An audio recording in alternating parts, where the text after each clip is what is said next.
ഒരു വലിയ നഗരത്തിലെ പ്രശസ്തമായ റെസ്റ്റോറന്റ്.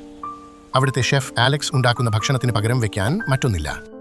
ഒരു ദിവസം നഗരത്തിലെ ഏറ്റവും വലിയ ബിസിനസ്സുകാരൻ അവിടെ എത്തി ഒരു പ്രത്യേക വിഭവം ആവശ്യപ്പെട്ടു.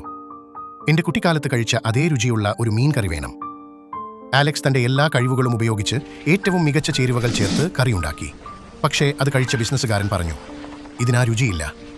ആലക്സ് വീണ്ടും വീണ്ടും ശ്രമിച്ചു, പരാജയപ്പെട്ടു. അവസാനം ആലക്സ് തന്റെ നാട്ടിലുള്ള അമ്മയെ വിളിച്ചു രഹസ്യം ചോദിച്ചു. അമ്മ പറഞ്ഞു, മോനെ, നീ ഇന്ന് ഉപയോഗിക്കുന്ന മസാലകൾക്ക് പകരം കല്ലിലരച്ച മുളകും ഫ്രഷ് തേങ്ങയും ഉപയോഗിക്കൂ. അതിലുപരി അത് കഴിക്കുന്ന ആൾ സന്തോഷിക്കണം എന്ന കരുതലോടെ വിളമ്പൂ.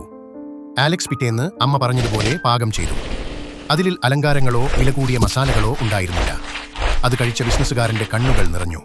അദ്ദേഹം പറഞ്ഞു, ഇതാണ് ആ രുചി, എന്റെ അമ്മ ഉണ്ടാക്കി തന്നിരുന്ന അതേ രുചി. പണത്തിന് വാങ്ങാൻ കഴിയാത്ത ഒരേയൊരു മസാല അമ്മയുടെ സ്നേഹം മാത്രമാണെന്ന് അന്ന് ആ വലിയ ഷെഫ് മനസ്സിലാക്കി. ലോകത്തിലെ ഏറ്റവും വലിയ ഷെഫിനും വില കൂടിയ മസാലകൾക്കും പകരം കഴിക്കാൻ കഴിയാത്ത ഒരേയൊരു രുചിക്കൂട്ട് അമ്മയുടെ സ്നേഹം മാത്രമാണ്. ആ രുചി നാവിലല്ല, മറിച്ച് നമ്മുടെ ഹൃദയത്തിലാണ് നിറയുന്നത്. നിങ്ങളുടെ അമ്മ ഉണ്ടാക്കുന്നതിൽ നിങ്ങൾക്ക് ഏറ്റവും ഇഷ്ടപ്പെട്ട വിഭവം ഏതാണ്? കമന്റ് ചെയ്യാൻ മറക്കരുതേ.